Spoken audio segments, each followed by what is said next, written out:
ये काली काली आंखें। सीजन 1 में एक पॉलिटिशियन होता है, उसकी एक बेटी होती है, उसका एक बेटा होता है, जो पूरे शहर के बहुत बड़े बदमाश होते हैं, बाहुबली। वो लोग किसी को भी एक इशारे पर मरवा सकते हैं, उसका पूरा खानदान खत्म कर सकते हैं। और जब इस पॉलिटिशियन की बेटी पूर्वा 11-12 साल की होती है तो उसे एक लड़का पसंद आता है, विक्रांत। वो उससे प्यार करने लगती है, उसको जाके इजहार भी करती है कि मैं तुमसे प्यार करती हूँ, मुझसे दोस्ती करोगे।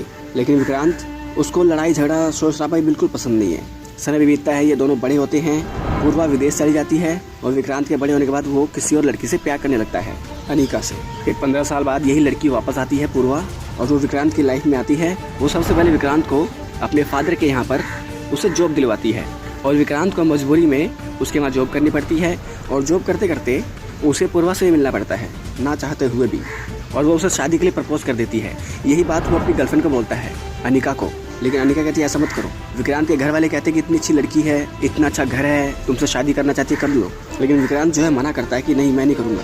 और वो सीधा मना करने के लिए पॉलिटिशियन के घर पर आता है और पॉलिटिशियन और उसका बेटा दोनों एक बंदे को टपका रहे होते हैं और उसके सामने ही उसकी लाश को ठिकाने लगाते हैं टुकड़ों टुकड़ों में। तो विक्रांत की फटके 32। वो सोचता है कि मैं पूर्वा को मना करता हूँ। वो पूर्वा को भी मना नहीं कर पाता क्योंकि पूर्वा भी एक नंबर की बदमाश है। तो विक्रांत मजबूरी में पूर्वा से शादी करता है। उसके बाद उसको मरवाने के लिए DVF का इस्तेमाल करके हिटमैन्स हायर करता है और कोई भी उसका झांट भी बाका नहीं कर पाता। मतलब कितनी सारी कोशिशें की जाती हैं, एक भी कोशिश कामयाब नहीं होती और पूर्वा अंत तक जिंदा की जिंदा रह जाती है। लेकिन लास्ट एपिसोड में वो एक हिटमैन हायर करता है और उधर अनिका की शादी किसी और से हो जाती है, ना चाहते हुए भी। और जो विक्रांत ने हिटमैन हायर किया था उसे पता चलता है कि पूर्वा उस पॉलिटिशियन की बेटी है, तो वो उसको मारने की जगह उसे किडनैप कर लेता है और कॉल करके बताता है कि मुझे उसको मारने के 100 करोड़ रुपए चाहिए। अगर 100 करोड़ रुपए नहीं दिए तो उसको जिंदा तुम्हारे घर छोड़ कर आऊँगा। और यहाँ पे ही ये फर्स्ट सीजन खत्म हो जाता है 8 एपिसोड का। उसका दूसरे सीजन में कहानी में थोड़ा सा बैकग्राउंड आता है। पूर्वा जब छोटी थी तो उसकी माँ गाड़ी से अपना एक्सीडेंट करके अपने आप को मार लेती है, मतलब सुसाइड ही करती है वो तो।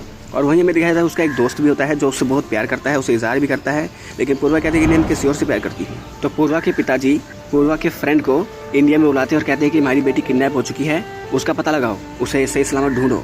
और पूर्वा का फ्रेंड पूरी इन्वेस्टिगेशन करता है और वो धीरे धीरे सब कुछ पता लगा लेता है कि ये सारे कारनामे विक्रांत के हैं। विक्रांत ने कई बार उसको मारने की कोशिश करी और इस बार विक्रांत उस हिटमैन से आखिरी डील करता है कि प्लीज़ उसे मार दो।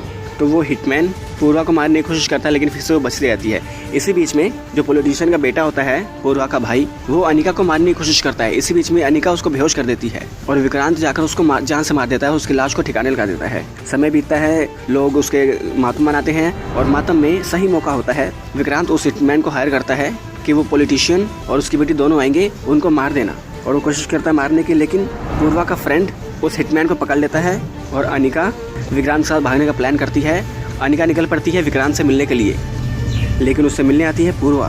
अब पूर्वा ने अनिका का क्या किया नहीं बताया जाता और पूर्वा प्रेग्नेंट है और आगे वो क्या करेगी कुछ नहीं पता। लेकिन हमें एक पोस्ट क्रेडिट सीन दिखाया जाता है जहाँ पर पता चलता है पॉलिटिशियन का एक दोस्त था जो मेन विलन है इसमें, उसके पास एक औरत है और वो औरत पूर्वा को अपने पास बुलाना चाहती है क्योंकि वो उसकी माँ है।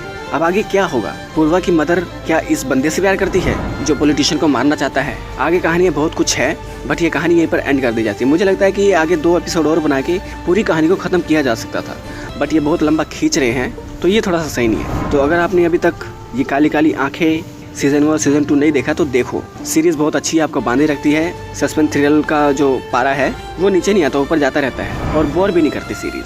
तो अगर ये वीडियो अच्छी लगी तो इस वीडियो को लाइक कर दे, चैनल को सब्सक्राइब कर दे, बेल आइकन दबाएं ताकि अगली बार हम कोई वीडियो डालें आप लोगों के पास उसका नोटिफिकेशन आ जाए। तो मिलते हैं आप लोगों से अगली वीडियो में, तब तक के लिए नमस्कार।